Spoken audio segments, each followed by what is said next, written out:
It's time to feed my babies. Papakita ko sa inyo guys kung sino yung mga babies.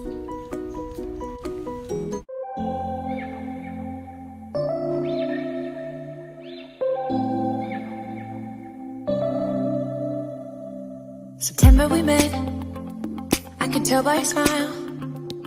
You hadn't been with a good girl like me in a while. Yeah, you were impressed. Yes guys, ito yung sinasabi ko mga babies, ang aking mga ornamental plants, succulents, and cactus. Ayan, dumami na sila since natutunan ko rin sa haba-haba ng panahon natutunan ko rin mag-propagate at magparami. Dati palagi akong namamatayan nito never pa ako nakakabuhay. So, ito yung aking stress reliever actually. Ang sarap lang ng feeling pagka nakita mo nabuhay mo sila. Ayan, iba't ibang klase sila. Kaya lang hindi ko kabisado yung kanilang mga pangalan. Ito guys, galing din to sa leaf propagation. Kakalipat ko lang ng pot. Dito actually siya galing at ito yung kanyang brothers and sisters. Ayan, ito yung sample ng leaf propagation. Ayan. Basta maganda lang ang pag-detach mo ng leaf sa kanyang mother plant. Ayun. Ito pa, may mga maliliit pa. Kagaya nitong cactus na to, dito lang siya galing sa mother plant niya. Ayan, kung makikita nyo yung mga maliliit na yan, pwede mo na siyang i-detach at saka itanim. Ayan, madali lang naman actually magparami. Ayan, pero hindi din lahat sa successful. Talagang meron ding mga hindi nagkakaroon ng roots.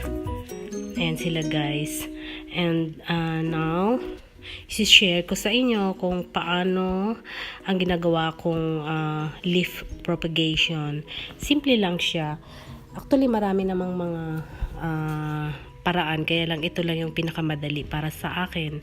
Ayan, okay. Kukuha tayo ng leaf dito sa succulent na to. Ayan, kaya nasabi ko, kailangan maganda at maayos yung pagka-detach nyo. Iti-twist nyo siya ng dahan-dahan hanggat sa lumuwag. Then, ayan. Yes. Ayan siya. So, kailangan ganyan ang itsura niya. Hindi yung nakakat siya dyan sa area na yan. And then, ililipat mo na siya, ilalagay mo na siya sa pot. So, kailangan moist yung soil ng paglalagyan mo. Ayan. Pero hindi mo siya dapat kailangan diligan. Kailangan moist lang yung soil. Ayan. Then, itataob mo siya ng paganyan. Ayan. And, tingnan natin kung magsa-successful yan. So, good luck! Good luck, baby! Ito pa guys ang sample ng isa sa leaf propagation ko. Galing to sa succulent na yan. Ayan.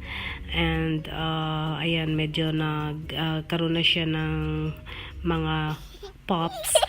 Then later on, pagka natuyo na yung leaf na to, yung malaki, pwede mo na siyang tanggalin at saka tanim mo na siya sa isang maliit na pot. Kagaya nito.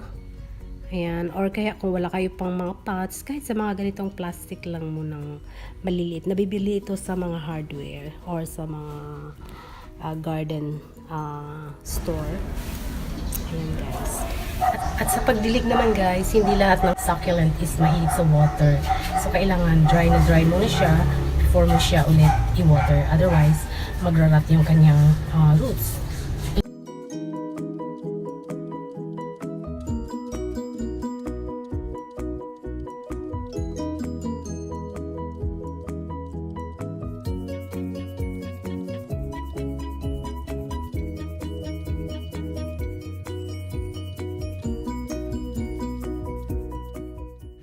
Itong mga succulents na to, ayan, ayan. Pwede silang everyday mo diligan. Basta mainit lang yung panahon. Ayan.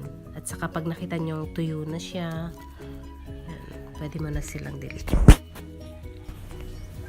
Ito pa guys yung isang way na pag-propagate. Kagaya nito, meron siyang buds. Pwede mo siyang, itong buds na to, pwede mo siyang i-cut dito sa kanyang base. Then, ayan, ikakat mo siya dyan. Then, i-air dry mo muna siya for 2 to 3 days bago mo siya itanim. Ito yung mga cactus na kinat ko sa kanilang mother plant. Ayan, in-air dry ko muna ng ano. Guys, hindi pwede yung bare hands paghawak ng cactus. Kaya meron akong ganito. Kasi, medyo masakit din yung thorn ng mga cactus. Ayan, kagaya dito. Ayan, kailangan meron kayong pangsipit.